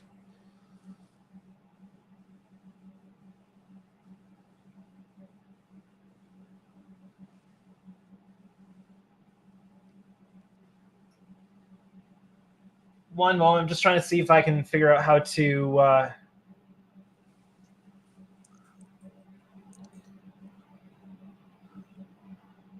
Well, now we have a funny story of me banning Ian. Sorry, Ian. It's not just Howard. Let me Google how to do this. Does it show him under anything? Let's see here. How to unban someone from my live stream. Please stand by while we attempt to unban Ian. See, if I go to starred comments, it lets me say again if I want to ban user and delete their comments or put them in a timeout.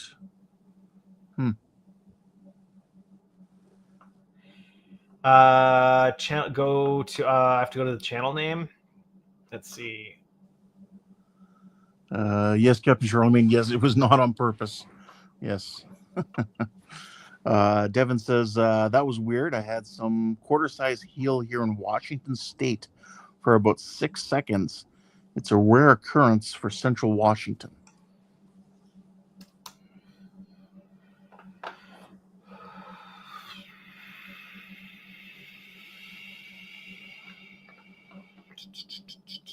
Okay, let's see. Go under channel info. Mm-hmm. Channel info. Where is channel info?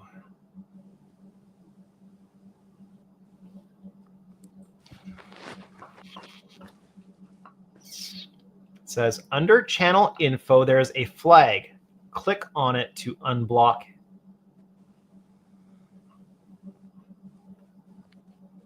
If he doesn't show up there, then he's just in a timeout. Because I am not seeing that at all. And I see a pop-up here for... Yeah. Ken Ben hammered me. I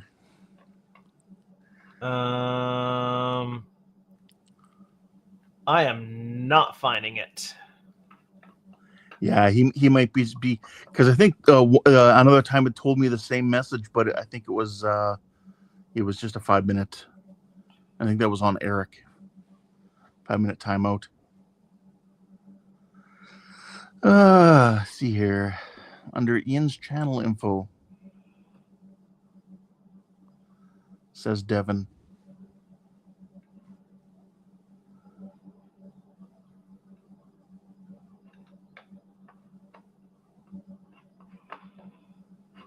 Okay.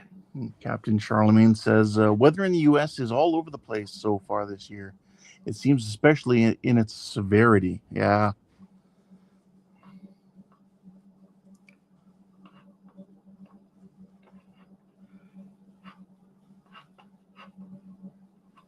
Please stand by while I attempt to unblock Ian.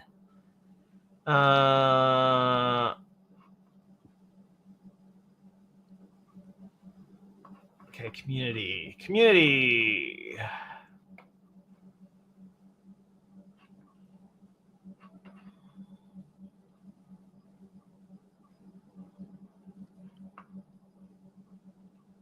Okay. I'm into community. So I click community now. This opens a different option for you to look at. Next, look at the names you have banned from your YouTube channel. I don't see any. So it just may be a 5-minute timeout. We'll find out here in another minute or so. Let's hope so. Or we'll have to see if Ian has a secondary thing he can comment on, secondary YouTube. Community moderation.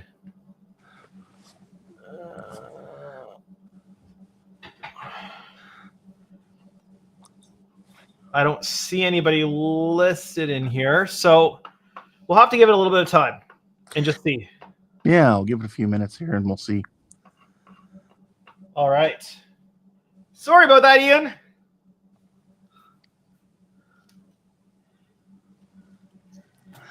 Captain trying to fix teleporter.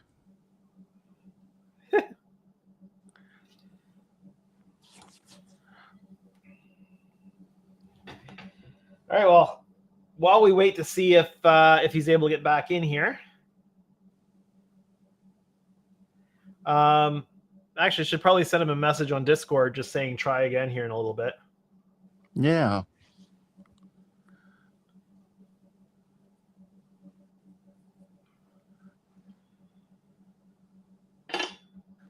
Oh, there you go. And Ian curses. Hi, Ian.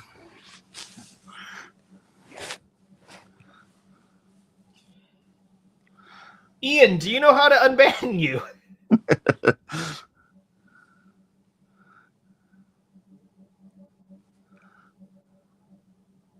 Just keeping you on your toes.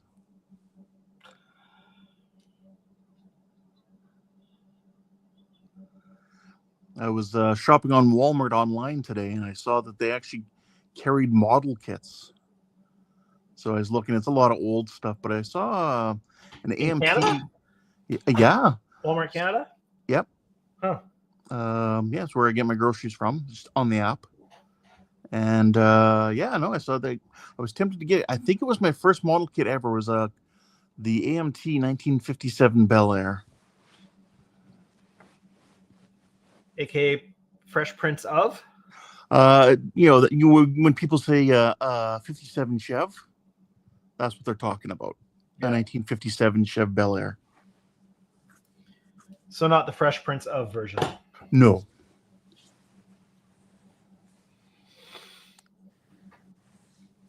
Let's see. Yeah, Ian, don't do that again. Hope you learned your lesson. Ian says, hi, Ken, Van Hammer Horvath. Well, hello. Yeah, don't do Ian that again. Schwartz did Schwartz. Alex says, I'm now on my break, and did you ban Ian, Ken? So Howard I is sure not your did. only target. And I'll do it again.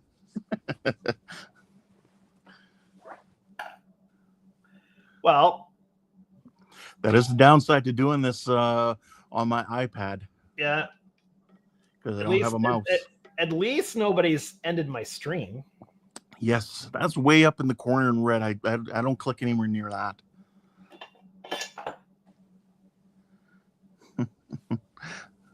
Just saying.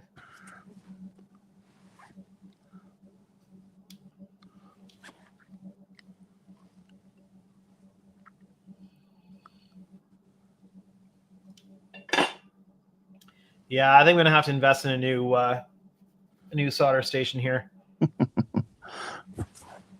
Well, I'll tell you. If anybody has recommendations, let me know. Yeah, I can't remember what brand I've got. Has to be variable temperature, easily controllable, reliable. Would you probably prefer a digital display for your temperature? I mean, this one is not digital, but I'm sure a digital display would be great. Yeah. I'm assuming that a lot of them are now. All right, so that is positive, negative, going to the Buzzards, and the data is on the blue. So those are all set up. The data is on the blue because I have limited 30 gauge green. And so it's not really going to matter for the little bit that's happening in here because I won't see this very soon. And I'm focused on it, so I'm not going to forget that that's the data. Right. Right. Ian says he's watching the sway of his flag in his front yard for wind. Yeah. All right. Next up, I think we're going to run some power into this thing. And let's see here. Alec, I think you mean avoid inviting Ken to moderate and run your streams for a while. What did he say? Well, he said, lol, maybe avoid inviting in to moderate and run your streams for a while, Andrew. He might just do that again. I think he means Ken. Or next time I can just go sit at my computer and do this. I do have a comfy chair there too.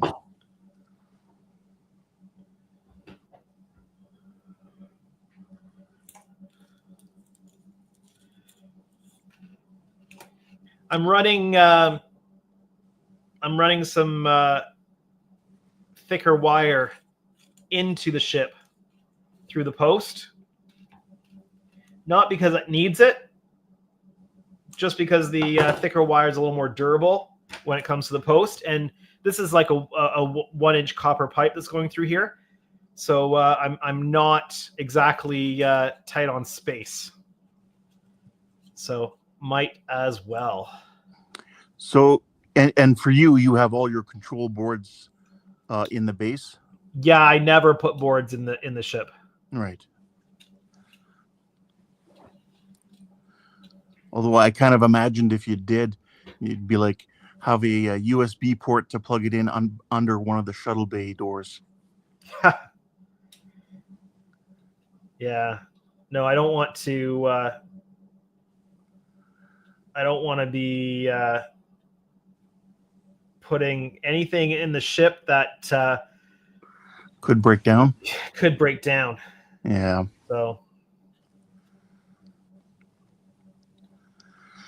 So Alec is asking you, would Inner Lights be able to help me with my plan to use internal battery for my NX01?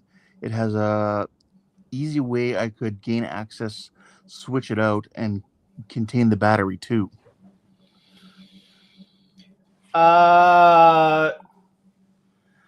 If you put battery in, you would also likely then be wanting to put your controller inside. Yeah, that makes me think of like the Klingon Katinga ships there with the battery pack and everything goes under that top section. I mean, with their lighting kit. The advantage to the Inner Light setup is that you can still modify it even if it's inside your model, because you access the user interface via Wi-Fi. So that's not a problem. So you can still modify, set up all of your programming and stuff like that while it's in the ship without having to connect to it physically via cable. I mean, yeah, it's doable. It's just not what I personally would do, but and Devin Smith says the addressable RGB LEDs draw a lot of current. Batteries would likely die within minutes or seconds. Yeah, it depends on what kind of lighting you're doing. Captain Charlemagne is asking you, does the model come with a captain's yacht or shuttles? It does not come with shuttles, and the captain's yacht is molded in.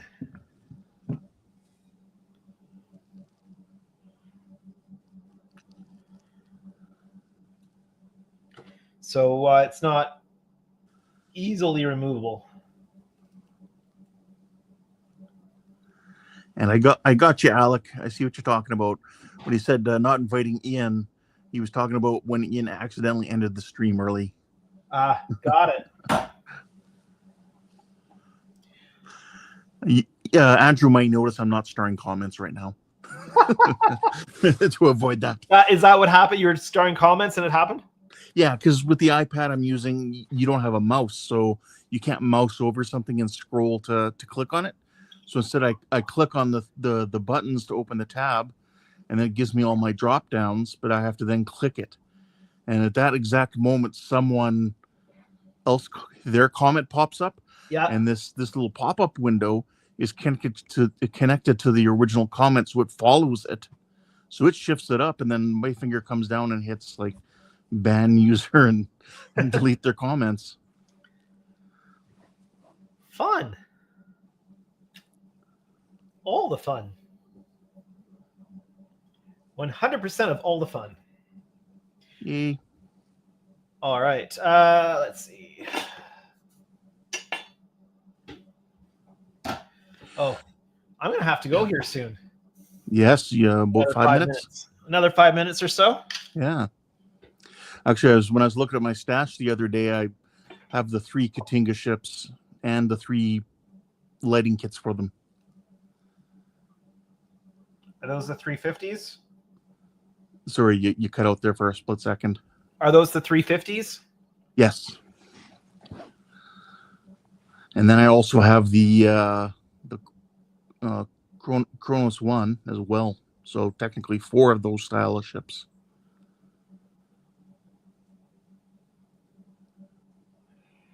Although I was looking for looking at their own photo etch for that kit, it's stupidly expensive. Oh yeah? Yeah, like Canadian. So I saw it at a store in Canada here online for like $150 for that photo etch set. Which online retailer was it? My local hobby store. Oh, okay.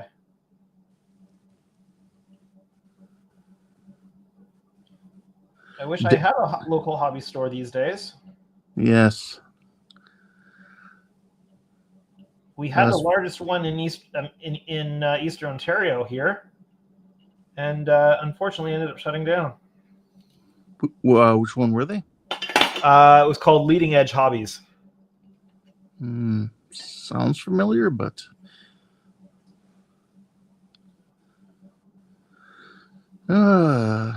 yeah. So Devin says the 350 Katinga is next for him. Nice. I think a 350 Enterprise B is next for me as far as major projects.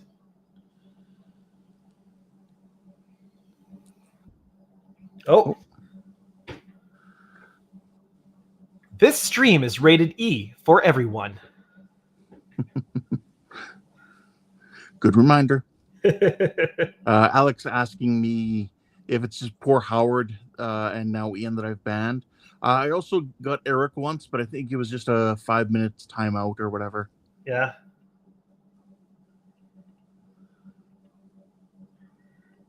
Hello? Ian hopped in on the background, but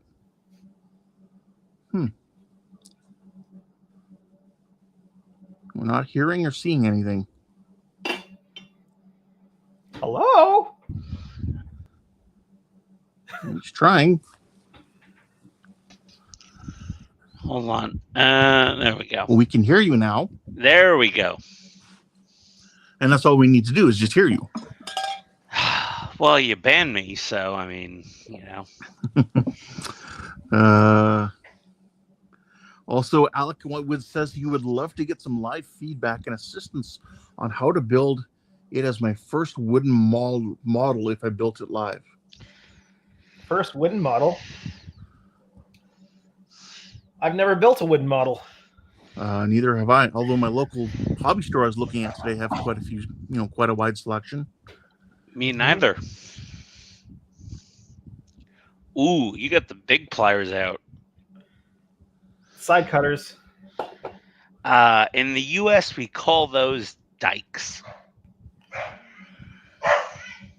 Okay. Sure. Yeah. Oh, no. The dogs are Maddie's barking about the storm. We got thunder and lightning and very, very frightening. Queen lyrics. Yes. Captain Charlemagne is saying, looking forward to seeing that large-scale Enterprise B when you get it eventually. Oh my God. This thing is going to be awesome at Wonderfest. No pressure, Andrew. No pressure. It'll be there. It's just a matter of whether or not it'll have decals on it or not. I'm going to be wearing my Ghostbusters jumpsuit and proton pack, and I can't wait to see that Enterprise D and get a photo op. Mm-hmm. With my pit stain name patch on my Ghostbusters jumpsuit in front of your Enterprise.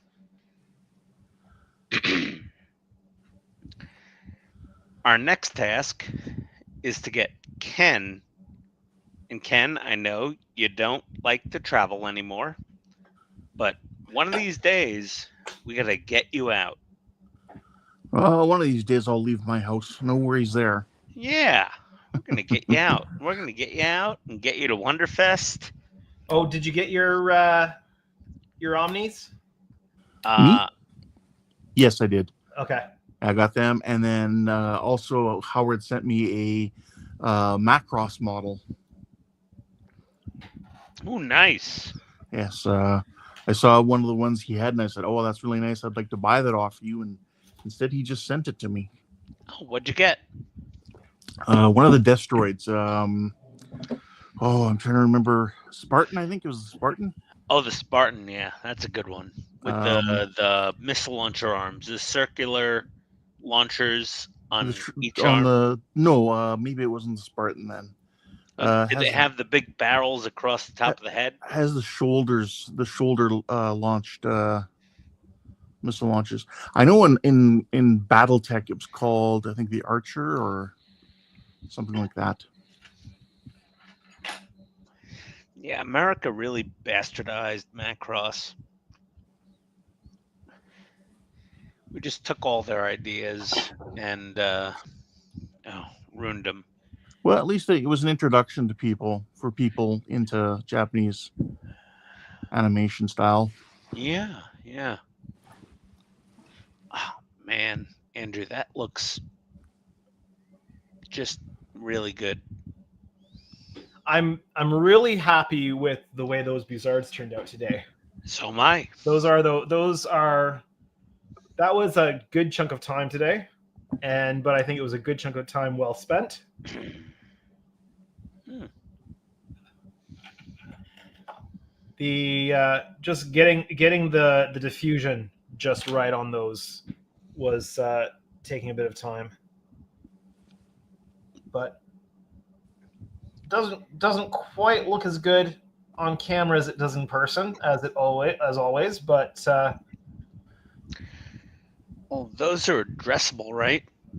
they are. So all I'm worrying about is getting them installed, making sure they work, and I'll worry about the fine details of dialing in the programming at a later date.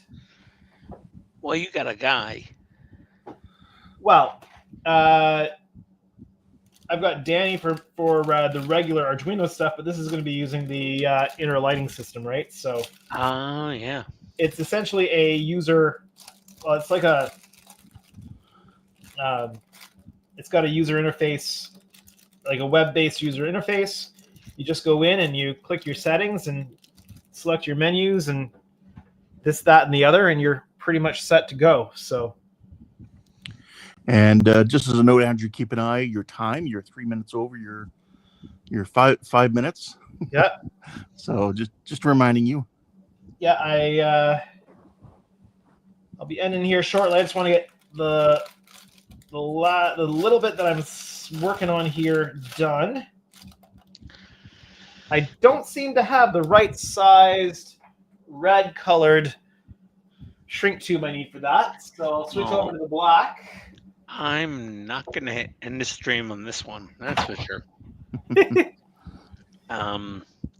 My flag in the front yard is starting to go a little more sideways. Oh. Now it's hanging. Okay. So, but well, hopefully things go well for you. There goes Maddie. Between now and 5 a.m., I think, or 3 a.m. or 4 a.m., something around there, is our danger zone for tornadoes.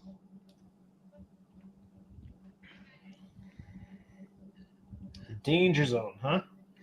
Yeah, I mean, the wife's pretty worried, but I mean, I'm not super concerned. But we have a lot of 140-foot tall trees surrounding our house. Ooh, yeah. Mostly pines. You guys get like a warning on your phone and stuff when it asks you the upgrade. Yeah. I'll get something. I'll get the amber alert beeping going on. Yeah. But yeah. No, I mean, so far so good. No rain. I just had my gutters upgraded.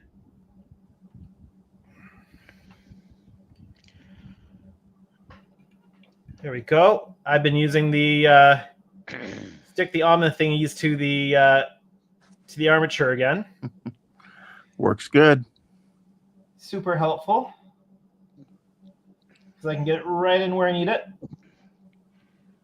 All right. And I'm going to shrink all this stuff down with my heat gun once I get this back over to the other table closer to the electrical outlets. But that is going to be it for me tonight because I have to work in the morning. So, Andrew, what brand of hair gel do you use? What brand of hair gel do I use? I don't use a gel. I use a matte cream. Oh, matte cream. Okay. What do you use? It's a Garnier product that I can't get here in Canada anymore. Oh, dear God.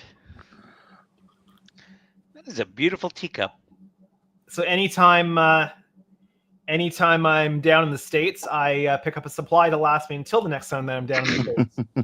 So like Louisville, you go to hit up a Walgreens or a CVS and... Well, the cheapest place I found it in Florida was actually at Target. So Target. Okay.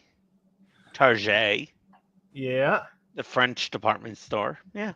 Okay. the U.S. version of Zellers. Yes. Yes. Although Hudson's Bay is going out of business, I heard. So I heard that too. no more chances of Zellers coming back. North America's oldest corporation. Mm-hmm. Mm. All right. Yeah, there we go. So that's going to be it for me tonight. Thank you, everyone, for joining. Thank you. Thank you for spending some time here watching me doing some soldering. Thank you, Ken, for producing for me. You're And welcome. I'm sure that we will have to see to make sure that Ian can get back onto. For banning me? Oh yeah. Yeah. Sure. Yeah, that's fine. We'll have to My figure that out. apologies again. We'll have to find out if anybody in the group knows how to undo that. So, like, I couldn't see it. That was a I good mean, one. Limited to how much I can do while I'm streaming, right? But It's the only reason I joined. It's Can right. ban me. So thank you everyone for joining me. I'm hoping to have a new video out as soon as the nacelles are closed up. So hopefully in a couple days or so, I'll get that done and I'll get a video out. I think I've got. Actually, now I'm kind of curious. Give me one moment here while I boot up DaVinci Resolve.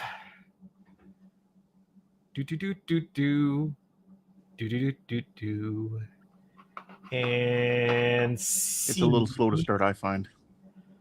Yeah, it can take some time, but I've got I didn't realize it's going to be a long episode.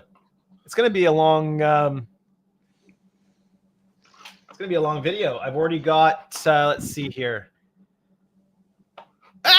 Mouse is on the wrong screen. There we go. I've already got almost 20 minutes worth of video here. Oh, nothing wrong with that. And that's as far as I got in cutting it together. So I've got a fair bit still film that needs to go in. This is when I put the resin wall in before I frosted any of this, before I painted any of it. So yeah, I've got some editing to do, it looks like, but it's already, I try to keep updates around the 20-minute mark, but it looks like this one's going to be a bit of a longer one. Oh, well, hopefully that'll add to viewership time and stuff like that. All right, so thank you everyone for joining me tonight. If you've enjoyed the stream, make sure you hit that like button. If you're new to my channel, you haven't done so yet, hit that subscribe button today. You'll make me very happy if you do. Apparently, I lost like 6 subscribers this week. But that happens. For now, my name is Andrew. This is Canadian Starships. Ken has been your producer tonight. Ian has popped in at the end. Yeah. Have a great night, everyone. Take care, everyone.